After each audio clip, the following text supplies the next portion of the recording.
Hi, I'm Vic Vogel. I wrote the book behind me here called Dare to Become a Renaissance Leader. And I'd like to talk to you a little bit about leadership and kind of what's going on today as I see it.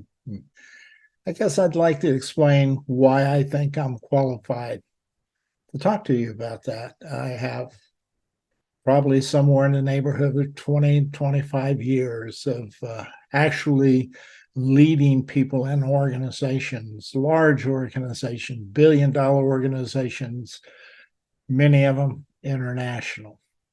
I also have about another 15 years or so of consulting within the leadership area, organizational change area, organizational culture change area.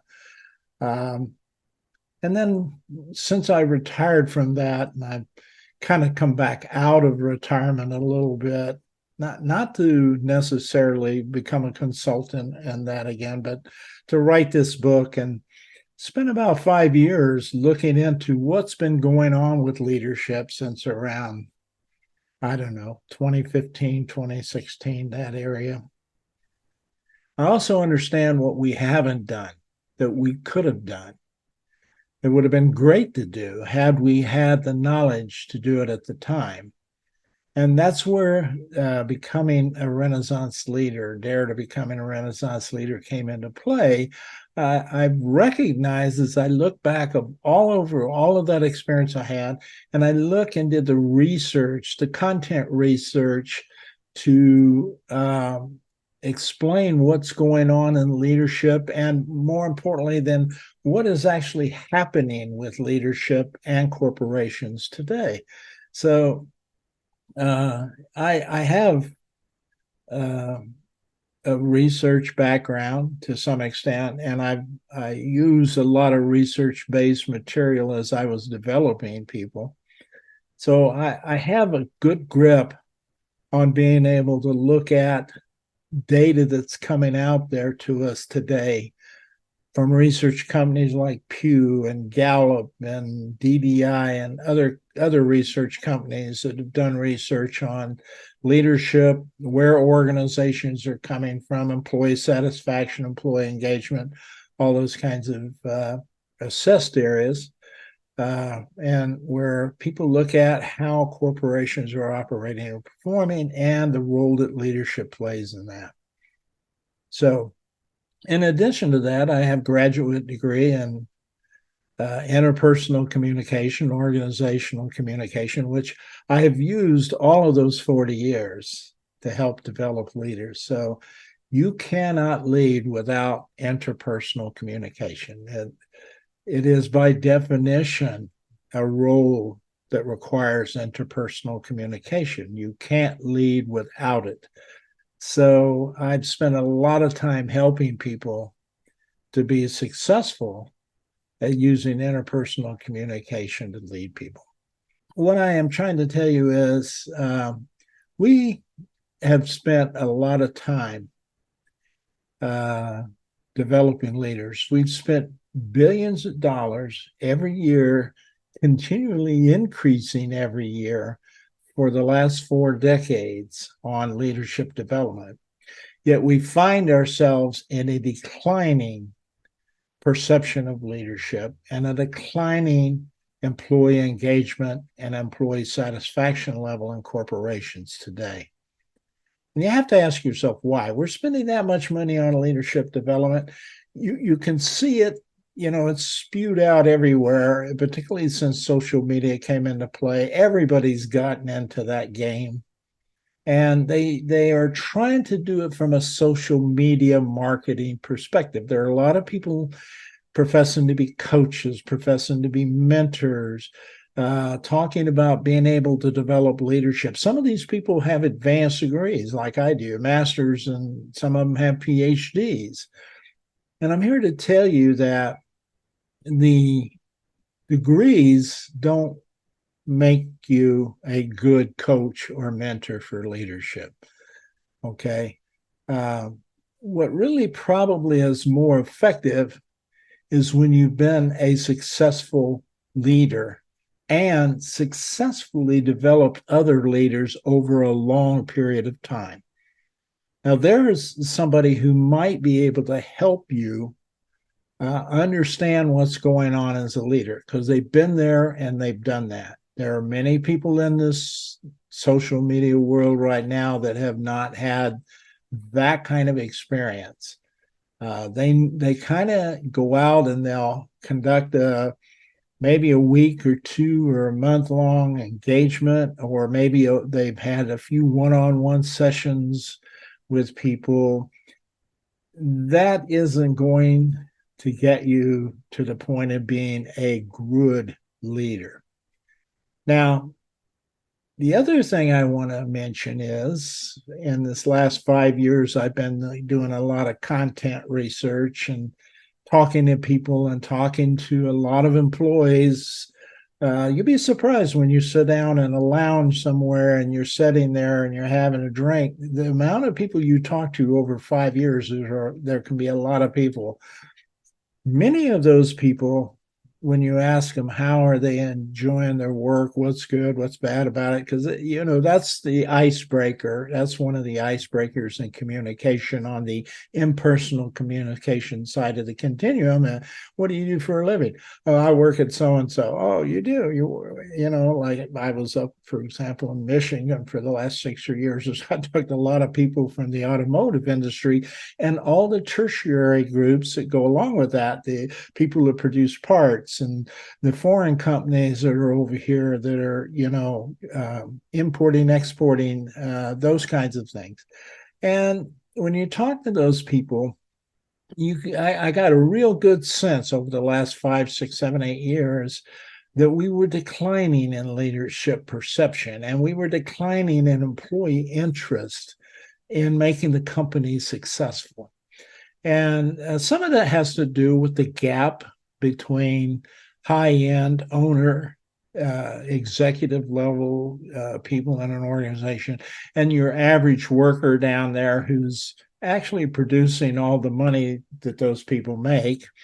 And there's some discrepancies with that, but actually that wasn't really what they really wanted to talk about that much, because many of them felt like they were better off than they used to be and they were earning a living. What they were uncomfortable with was they did not feel valued. They didn't feel like the organization saw them as necessary and valued. So that's some of what I was reading in articles and content research, these research articles explaining, the decline in employee engagement. But when you're out there literally face to face talking with somebody for a half hour, 45 minutes, or maybe even longer sometimes, they tell you what they think the problem is. Now, in that light, I am telling you that the leader that we're going to need for the future is not the same one we've been developing. We have been teaching leader skills, team building. We've been teaching them empathy. We've been teaching them time management. We've been teaching them how to create objectives, SMART goals, all those things we expect the leader to do. There's that second, and now there's a large portion of society out in social media and the world today that are trying to focus on the human side of the leadership thing. There's also the other side, which is getting less attention because we've had a lot of development in that area over the last 40 years. But, that's the side of gaining results, getting things done, making sure things that you're assigned to do get accomplished.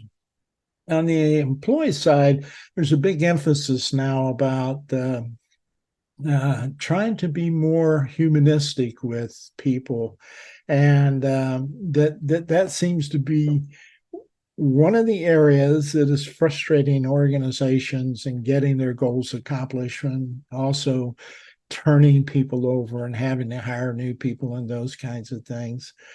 And that is true. That is true. But what we're trying to do is teach something like emotional intelligence. So, and let's just pick something out of that category. It's empathy. Everybody's big about empathy right now. You need a lot of empathy if you're a leader. You need to be able to show employees empathy. And we tell leaders what empathy is. And we even give them a definition of empathy, define it. That it varies from coach to coach and organization, I guess. But we even sometimes provide them examples. We'll show them a film of somebody showing somebody empathy in a way that doesn't come across as sexual harassment or something like that, too much empathy, so to speak. But we show them examples, and we train them for. Sometimes it's a couple of hours. Sometimes it's a one-on-one coaching session. Sometimes it's an all-day. Sometimes it's a 2-day workshop. And we show them how to do that. Then we turn them loose and we say, okay, you're trained to go out and do empathy. And then the leader goes out there and tries to apply what they've learned. But it comes across to the employee is insincere, primarily because, first of all, they never saw this and they're a leader before. So they don't understand. It's incongruent to them. It doesn't make sense. His actions, his behaviors, the way he's showing empathy doesn't come across as believable to the employee. So then they see it as insincere. And then people wonder why hasn't it worked? What's going on? Why I told them I understand what they're going through. They didn't believe me. So when I start talking to people about this, I think one of the things is that leaders are all different. And what I've discovered was over the years, we kept showing things as a leader. Like I was a successful leader. I basically didn't lose anybody for performance or competency issues. I lost some to right sizing and layoffs, and I've lost some to being promoted into other positions and things like that, but not competency, not lack of empathy, not being able to show leadership skills. But I've also consulted in organizations where people are struggling with that. They were struggling with that. So when I would talk to them about that and talk to the employees, and you have to do that kind of research that before you could even begin the process of talking about empathy. You just can't go in an organization and say, I think an empathy course will help you out. You've got to go down and figure out what it is that is missing there relative to empathy or the lack of concern before you put that course together and try to instruct somebody with it. So when you talk to those people, what I realized is that's what was going on. That it's something we've missed for 40 years because we've sort of had a cookie cutter approach to leadership and development. It's not a customized approach for each individual leader.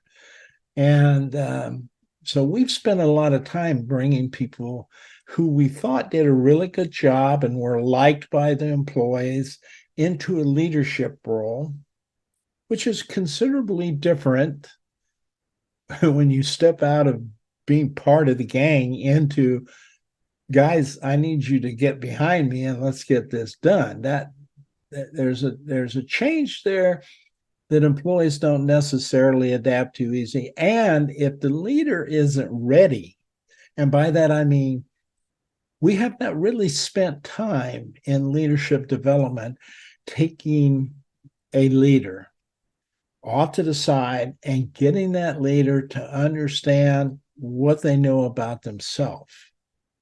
It's almost like we should probably spend some time in therapy with leaders, so to speak. We want them to sort of lay out, how do you feel about this, and how does this work, and how does that work with you, and what is your basic background, how does your core value systems line up with leadership, and what in your past history have you liked and disliked about being around people, working with people? Why do people like you? Why do some people like you and others don't? We don't go into that with leaders. We don't spend any time that I can remember working on that as part of a component leadership development program. And that's really what we should be working on first. Now, why?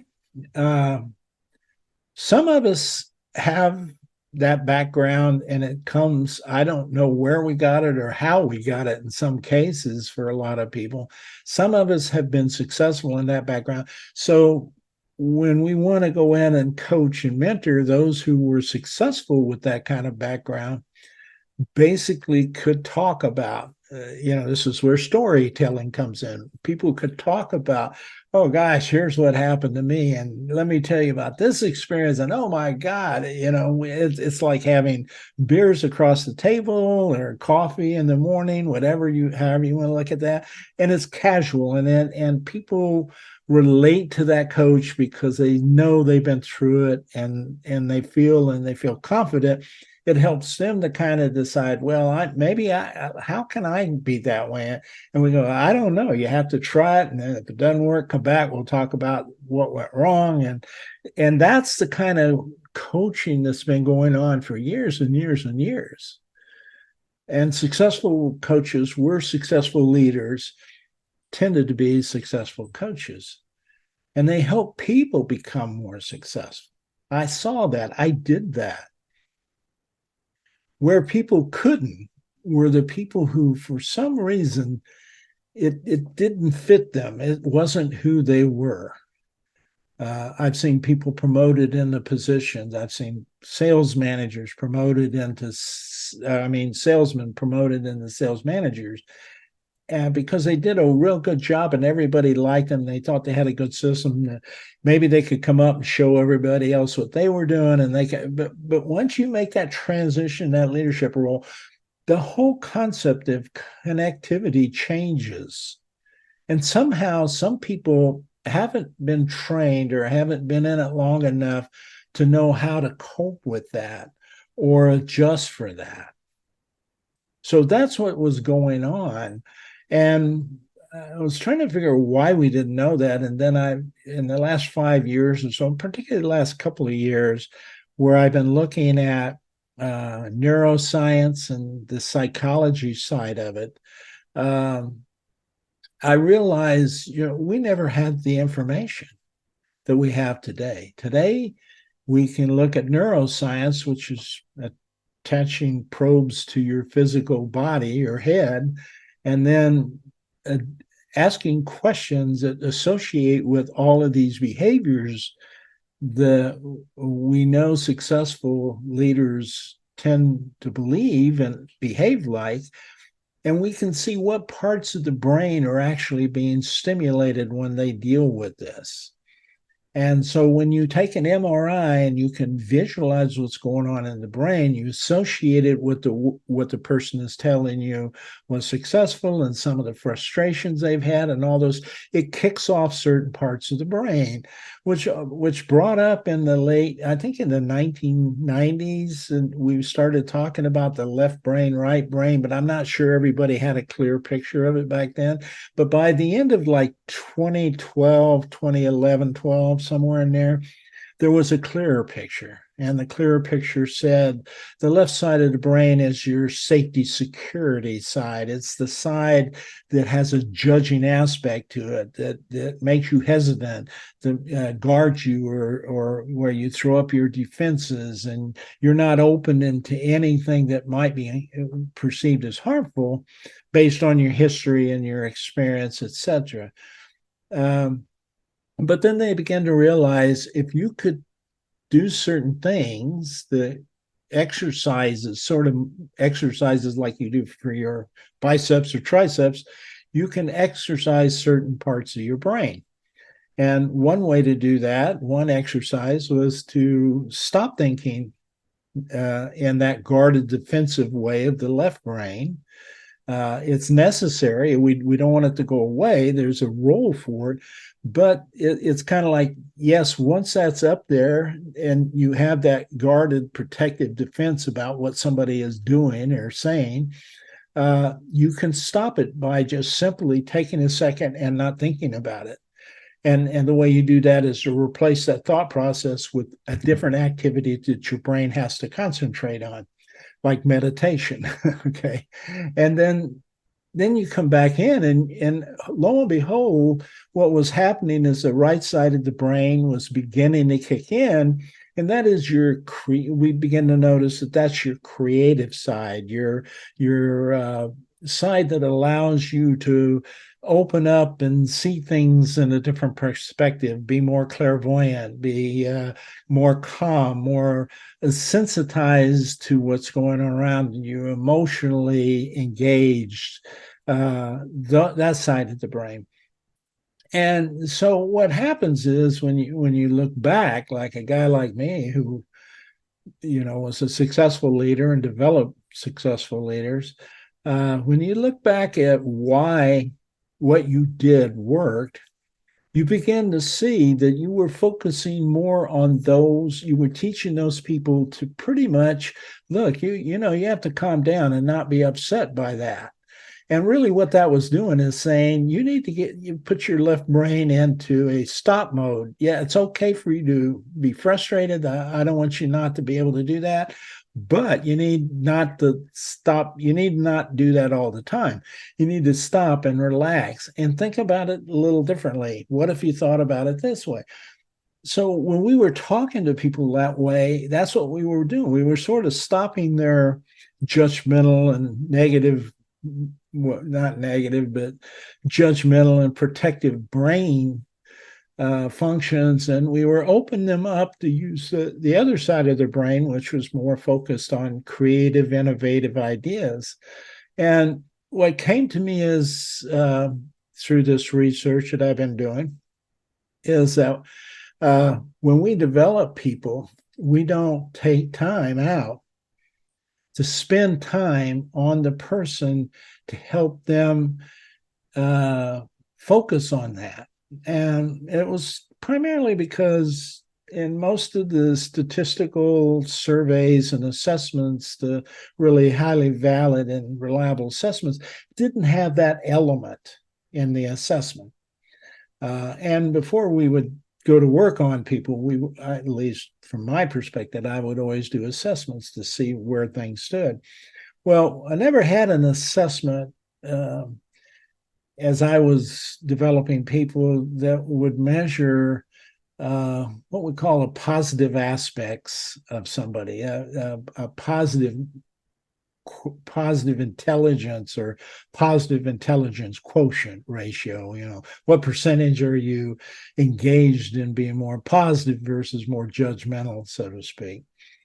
Then that came along. It came along with Shirzad Shamin brought together a very good instrument that's highly valid and highly reliable, measures a person's positive quotient, positive intelligence quotient, and it helps you get a feeling for the kinds of things that are more that you tend to use more frequently that are blocking your ability to open your mind and see things differently and better. And how does that work is that when you have an opportunity to look at that and talk to people about it, it's almost like I said, it's almost therapeutic. You would hopefully you would be using somebody who's qualified to help you through this. I am not. This is something I would refer to a psychologist or a therapist who's had a lot of training and internship, et cetera, and being able to talk to people about what's going on here. And So it's not so much, I mean, you could get an assessment of who you are without them, but you may not understand what to do with it all until you talk to them. And it needs to be somebody highly qualified and certified, if not licensed, to do that. But what happens when you do that first, when you looking at somebody as a potential leader, before you ever move them out of the sales group, you say, look, I'm interested in the idea that you may make a really good sales manager, but I'd like you to let's look at some things first. And you walk them through this process of beginning to understand them and understand how they look at things and the strengths and weaknesses of those things. And during that process, they may look at it and say, the money sounds great, the position you got, but frankly, I'm not going to enjoy it. That's not me. I can't do that. I'm a focused on highly results oriented guy. I'll get you all the sales, and I really love doing that, and I'm great at it. You put me into me trying to get other people to do that who don't want to necessarily be like me. I don't have that in me to do that, and that comes out of that assessment process before you even decide to put them in that leadership role. They walk away with some very powerful information about themselves that may make them be a successful salesman or something else if they choose to down the road. Or they might say, that's not me, but that sounds really, I like that. I think I would like to learn that. So over the next 6 months, maybe a year, maybe even longer, I don't know, a couple of years if you're inside an organization, working with professionals inside that organization where you're not paying a coach $100 or $200 an hour to work with you on it, you may learn and grow. And then you finally reach a phase where you say, yeah, I think I really like this leadership stuff. Now, what that kind of activity does, I've kind of discovered what it really does is it opens up the person to be able to see all of these leadership skills that we're going to teach them, be able to understand them, but more than that, more than understand the definition, more than understand how they work, to take that and assimilate it into themselves and internalize that. Now, what's that look like? The best way I could do that is, you have a glass like this. Oh, this is pretty close. This is a fruit drink thing for health, I guess they say. But if this were a plain glass of water, and in itself, it has its properties as water, it's good for you. It's healthy. It has property. But if you were going to take that for an upset stomach, you might drop what used an Alka-Seltzer, right? That's what we used to do. And that Alka-Seltzer would all fizz up in that water, and then it would become, dissolved in the water. And that's assimilation. Now, that water is now enhanced with that property. It's more than what it was before. It's stronger, it's better, it's more designed to help you solve your problem of indigestion. And then when you drink it, it works and you're going, great. So that's what I mean by assimilate and internalize. You take the information in based on who you are and how you behave, and you're able to see how to use that information and apply it in a manner that's consistent with who you are. And then the second element that comes into this triad I mentioned in the book is interpersonal communication. And most people don't get taught how to communicate. They think, well, they get grammar in high school, they may get a debate class, and you might learn a language. Okay. In college, you might get in a business course, you might get active listening or feedback or something, but you don't get the whole context of what happens. You don't get trained on the whole concept of interpersonal communication, where when there is more than one person involved in anything, everything begins with interpersonal communication and everything ends with interpersonal communication. It's just an axiom. It happens every time. So we're not really taught what's going on when two people talk to each other. And more importantly, now that we're in social media world, we don't get an opportunity to even experience all of the aspects that go on when two people talk with each other. For example, in social media, if you're not doing a video conference like I am now, you're not getting all the nonverbal. You don't see my face. You don't see my eyes. You don't look at my body posture, how close I'm standing to you, or whether I'm touching you or not. All of those elements are elements of nonverbal communication. They're basically cut out in social media. You get a post, you get a reply. It's what we call asynchronous, and which means it's another aspect of nonverbal communication is chronemic. So an asynchronous communication means it's sort of a cold medium of communication where you may have a response immediately, or most likely you'll have a response, could be weeks down the road when somebody reads that post, if it's still there. And we know posts in social media, they're gone within, and many times minutes, if not seconds. So interpersonal communication becomes an extremely important role when you're talking about you working with your group of people and getting them to commit to you what you know they need to do to be successful. And so the second phase, once somebody learns all of that, they assimilate all those leadership skills, they learn who they are, they assimilate all those leadership skills, they internalize those leadership skills, they personalize them, they kind of use their words, their thoughts about how empathy should be done, okay? Because that's what we were talking about when we first started, empathy. And so what happens is, if you learn these communication skills, if you learn how to create messages, you learn what happens when you create messages, and that you're going to deliver them verbal and nonverbal in most cases if you're face-to-face, or maybe even like this.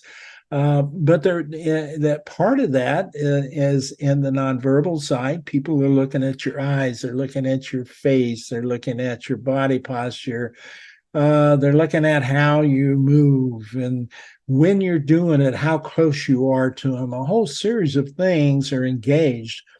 Out of those, when people create an understanding of what you mean when you're talking to them and looking at your nonverbal too, research has shown that they're going to attach about 90% of nonverbal communication to your meaning. In other words, they're going to define the meaning of what you say.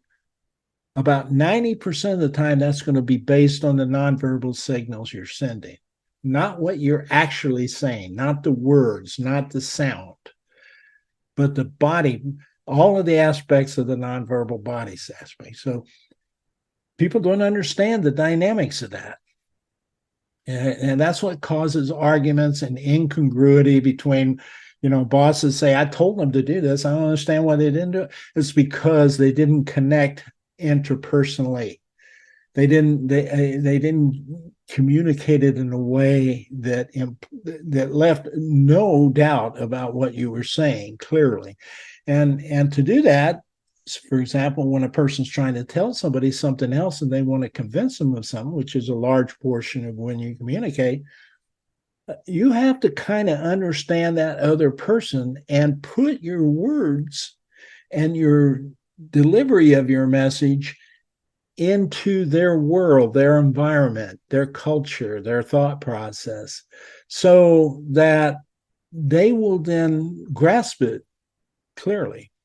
And that goes to a second axiom that's associated with interpersonal communication, which is the meaning of the message is always in the mind of the receiver. So you've got to get them to hear you. You've got to get them to understand you. All of the things that happen between the time you decide to tell somebody something and when they hear it, those things are extremely critical and have tremendous amounts of barriers, both internal barriers and external barriers that get in the way of delivery of that message. And you have to mitigate all of those and deliver it correctly in a way that that person wants to hear it. So that's all the stuff that people don't get trained with in high school or in college, for that matter, but we send them out to the world to become leaders. And then when I do an assessment in the organization, I can tell you right now, if it's not number one, it's number 1, 2, or 3, but mostly it's number 1. The things that need to be changed in an organization based on the people who we assessed is you need to improve the communication. And then when you dive down into that, it's, interpersonal communication. They're just not good at it. We aren't trained in it. We just aren't trained in it. We're left to what people tell us, what our influencers, the people who are influencers in our lives, they're the ones that are helping us start when we're 2 years old on how to communicate. And there's no formal training by people who studied this and see what works and isn't. It's mostly people who, by the way, were also not trained in communication. And so you see this happen all the time. And so here we have the leader who now understands themselves well, who's assimilated all of this really good information, much of it which is emotional intelligence things, the empathy, the caring, the concern, the helpfulness, those kinds of things that need to be used when you're communicating as a leader to your employees. If you can't get that across to them, it's useless.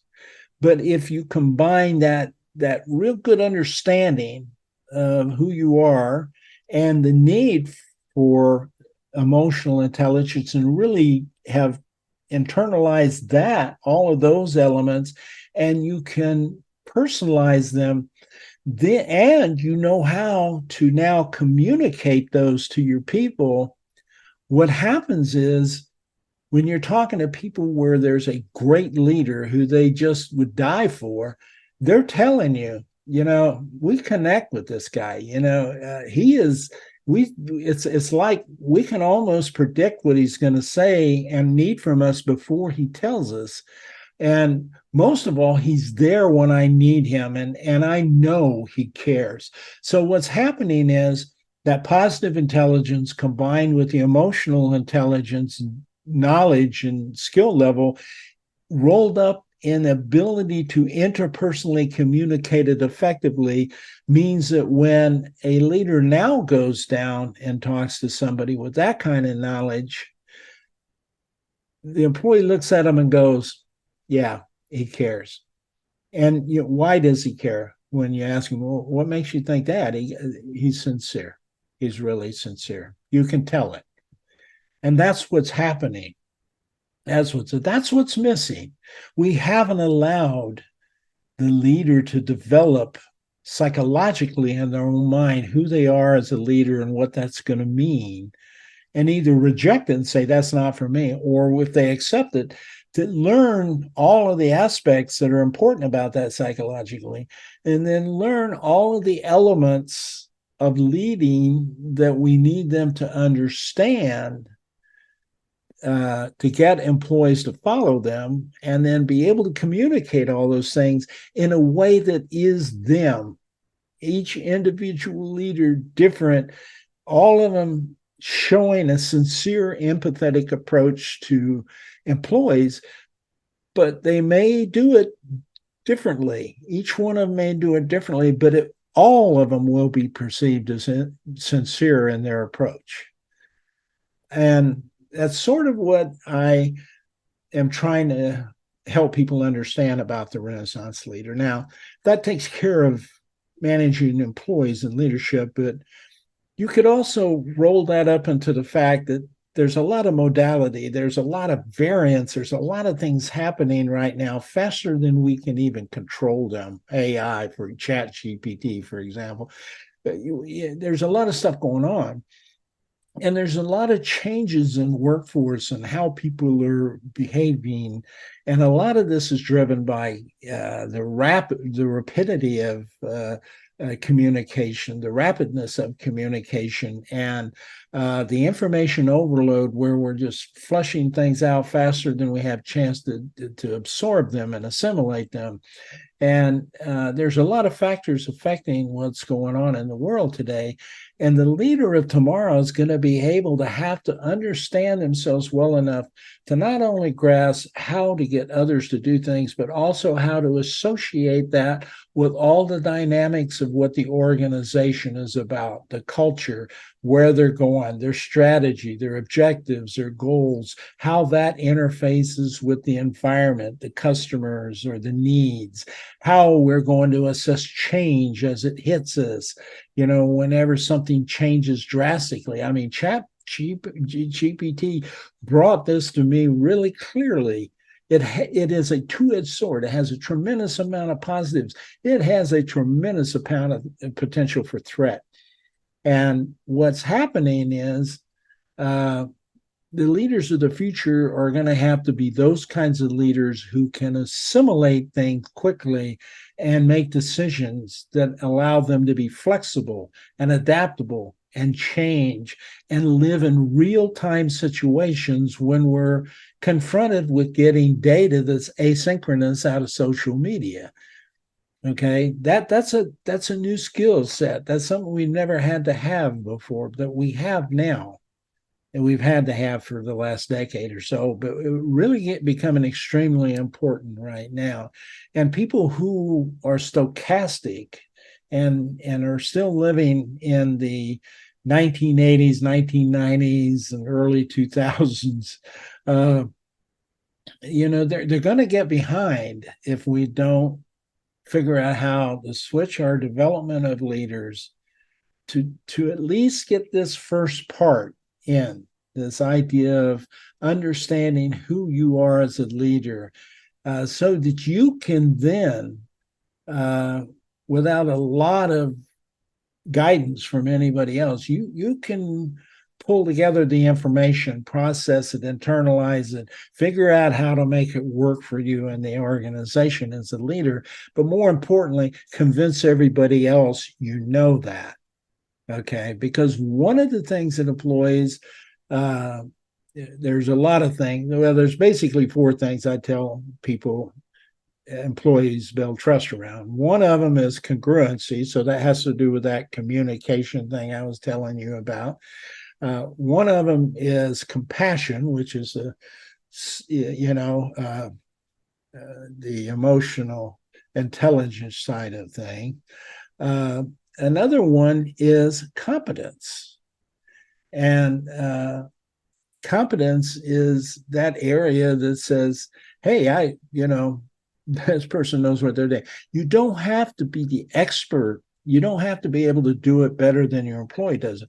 You have to need to know enough about it to allow your employee to take it where they can take it. Okay.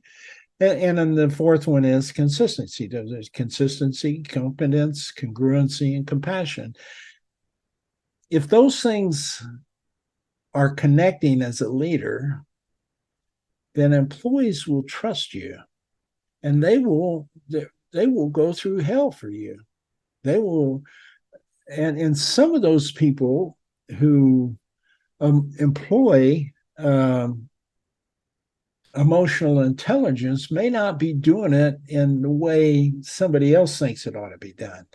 I had a line supervisor when I was a young kid. I was climbing telephone poles, pulling cables on telephone poles for cable TV when it first started.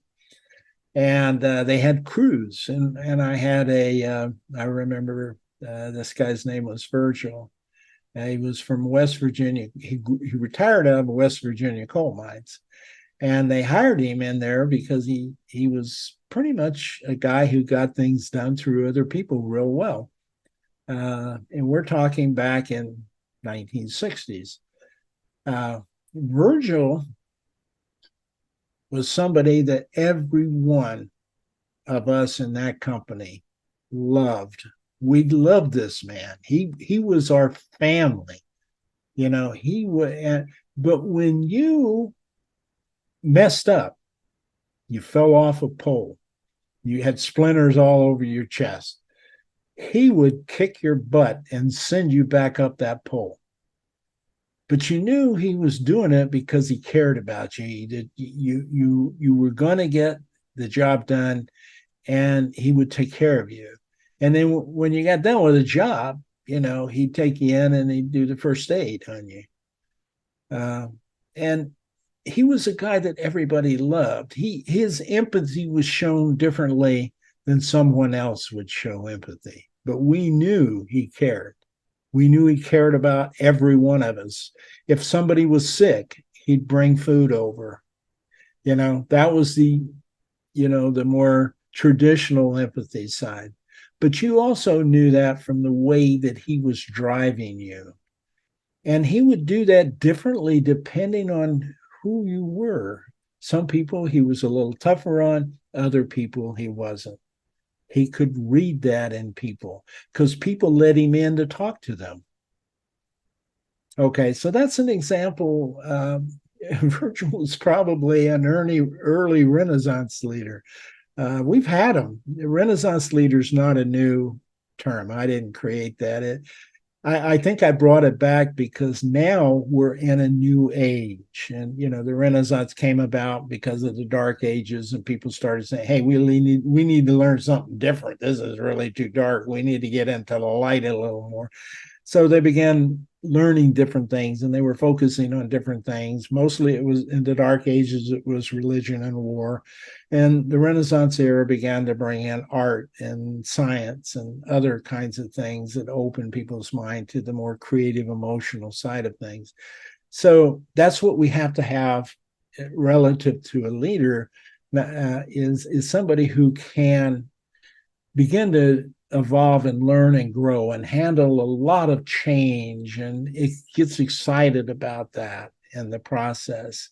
So I just wanted to take a few minutes and sort of explain that history and why I think today we have to take a different approach to developing leaders. And we have to take, and within that, we have to engage in the psychological, the sociological, and the interpersonal side of a leader. We've got to create with them that bond, that triad that creates the energy and the effectiveness and allows the leader to be personal. Okay.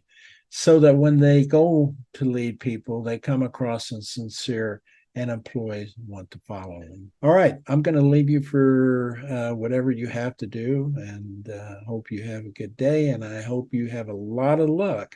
Just remember, leadership is no longer just a task or a role or a position in an organization. It is, in fact, a career. It is a lifetime event. Once you become a good, effective leader, you don't throw it away in your life, even when you retire, obviously. Have a good evening.